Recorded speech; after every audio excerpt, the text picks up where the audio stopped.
Pemirsa, kita masih berbicara tentang safari politik tiga gubernur, yakni Gubernur Anies Baswedan, Ridwan Kamil, dan Ganjar Pranowo yang kita tahu kemarin melakukan beberapa kegiatan di luar kota dan masih bersama Pak Fahrudin HM, pengamat politik dari Jambi. Saya ingin ke analisa Anda sebetulnya seberapa besar ya, Anda tadi menyebutkan tiga orang ini adalah orang yang potensial, tapi seberapa besar ini bisa menarik perhatian bagaimanapun partai politik harus menjadi tiket untuk bisa jadi capres. Betul.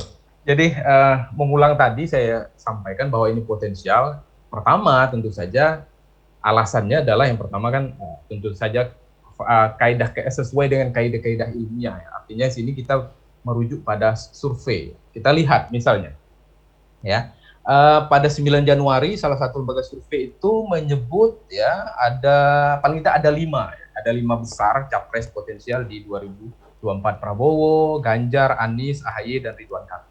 Nah, kita lihat di sini 3 gubernur yang kita bahas hari ini adalah masuk dari 5 itu. Ganjar nomor 2, kemudian Anies nomor 3, dan Ridwan Kamil di nomor 5. Dan suaranya juga cukup signifikan ya untuk terpilih. Kemudian ada lagi di tanggal 10 Januari ya baru-baru ini ya kita lihat juga ada 4 besar ya, ada Prabowo, kemudian Ganjar, Anies, dan Ridwan Kamil. Lagi-lagi ya tiga gubernur ini juga masuk dalam 4 besar capres yang potensial diusung di 2024. Nah, kemudian ini dari sisi survei ya, dari sisi suara yang kemungkinan akan mereka peroleh di Pilpres 2024. Kita lihat dari sisi yang lain. Kita tahu bahwa peta politik Indonesia mau tidak mau sampai hari ini masih episentrumnya masih Pulau Jawa. Ya, artinya apa yang dilakukan oleh kepala daerah di Jawa, khususnya di 3 wilayah besar ini, itu menjadi sumber-sumber informasi, sumber-sumber pemberitaan yang baik, dan di satu sisi, kemudian di sisi lain juga menjadi sumber sosialisasi politik mereka ke depan. Ya. Hampir tidak ada kegiatan para gubernur ini, misalnya Pak Anies, kemudian Ridwan Kamil dan Ganjar Pranowo yang tidak diliput oleh publik. Dan publik bisa bahkan bisa secara kasar misal kita sebut dari A sampai Z, orang bisa tahu seluruh Indonesia ketiga orang ini karena diberitakan. Ya.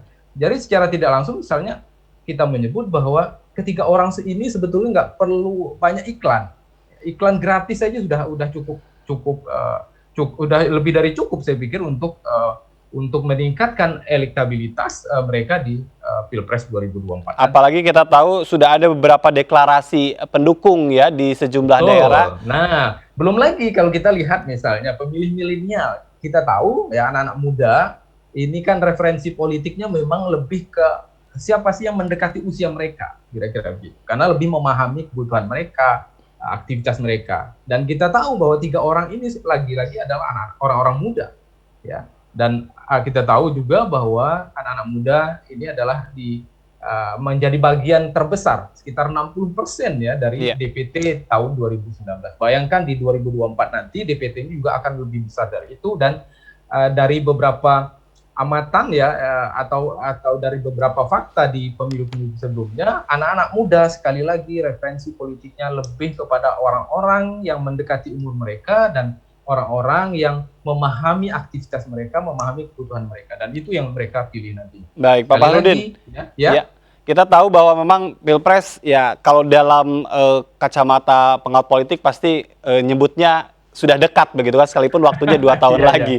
Tapi kalau kita lihat dari masa jabatan Anies Baswedan saja yang nanti akan berakhir di Oktober 2022 ini, tentu dia juga harus punya kendaraan ya untuk bisa bersafari kemudian. Nah, tentu harus bisa menggait partai politik.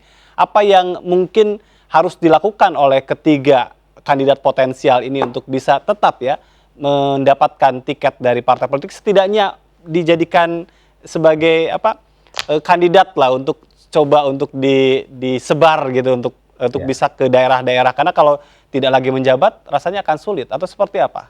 Ya, memang jabatan publik ya ketiga orang ini di antara faktor yang menentukan mereka, karena itu bagian dari sosialisasi politik ya, agar diketahui oleh publik kegiatan mereka, agar diketahui publik melalui kegiatannya di dalam rangka jabatannya. Nah, memang kalau dari sisi jabatan saya pikir ya kalau kita melihat tiga gubernur ini ya, Pak Anies saya pikir agak kurang diuntungkan kalau lihat dari sisi jabatan. Ya, kita tahu bahwa Pak Anies ini kalau tidak salah sekitar Oktober 2022 itu sudah berakhir. Artinya panggung sosialisasi politiknya akan berakhir di Oktober 2022. Selebihnya dia melakukan aktivitas yang lain. Beda dengan Pak Ridwan Kamil ya, kalau berdasarkan data yang saya himpun nih, Pak Ridwan Kamil, Pak Ganjar itu 2023. Bayangkan mereka kedua orang ini masih punya waktu hampir 1 tahun untuk melakukan sosialisasi politik yang itu bisa saja nanti melesat jauh, bisa saja meninggalkan Pak Anies kalau tidak dikelola dengan baik. Nah, hal-hal yang seperti ini saya pikir yang perlu dicermati oleh Pak Anies gitu, misalnya dalam konteks ini kalau kita bicara sosialisasi politik, ya Pak Anies harus betul-betul mampu mengelola ya media-media sosialisasi politik yang efektif, khususnya yang menyasar anak muda yang sekitar 60% itu, agar referensi politiknya ke Pak Anies gitu misalnya. Karena jabatannya harus berakhir di Oktober nanti gitu. Iya. Beda dengan Pak Ridwan Kamil dan Pak Ganjar Pranowo masih bisa memanfaatkan dalam tanda petik ya sisa-sisa masa jabatannya untuk sosialisasi di 2024. Tapi perlukah menurut Anda, kita tahu hanya Ganjar Pranowo ya sebagai kader PDI Perjuangan, sementara Betul. Kang Emil, kemudian Anies itu kan bukan dalam artian begitu ya kader begitu. Ya. Apakah perlu mereka untuk mendeklarasikan diri masuk begitu menjadi kader partai tertentu untuk bisa mendapatkan kesempatan begitu mensosialisasikan diri? Oke, sebetulnya Pak Ganjar pun sebetulnya kan masih peluangnya juga agak sulit ditebak ya karena ada posisi. Tapi setidaknya kan punya PDI Perjuangan sebagai kader. Betul, gitu ya. Iya, oke. Nah, saya pikir gini, Pak Anies dan Pak Ridwan memang harus dalam waktu yang pas untuk mendeklarasikan ya dia posisi di mana ya. Tetapi juga jangan buru-buru saya pikir, terutama Pak Anies dan Pak Ridwan ini ya, karena tidak ada kendaraan politik. Mungkin Pak Anies lebih dekat mungkin ke Nasdem atau PKS gitu ya. Tinggal nanti mendeklarasikan beliau pada posisi kader di antara dua partai ini yang paling potensial mendukung ya. Nah, tinggal sekarang Pak Ridwan kalau nggak salah di Pilgub Jawa Barat itu dari P3 Nasdem atau P3 itu ya. Nah, itu juga. Jadi kan ada kemungkinan Pak Anies nih kalau tetap dengan Nasdem, kemudian Pak Ridwan dengan Nasdem juga ada kemungkinan ya apa istilahnya head to head gitu atau harus segera menentukan Nasdem ini mau Pak Anies atau Pak Ridwan gitu ya.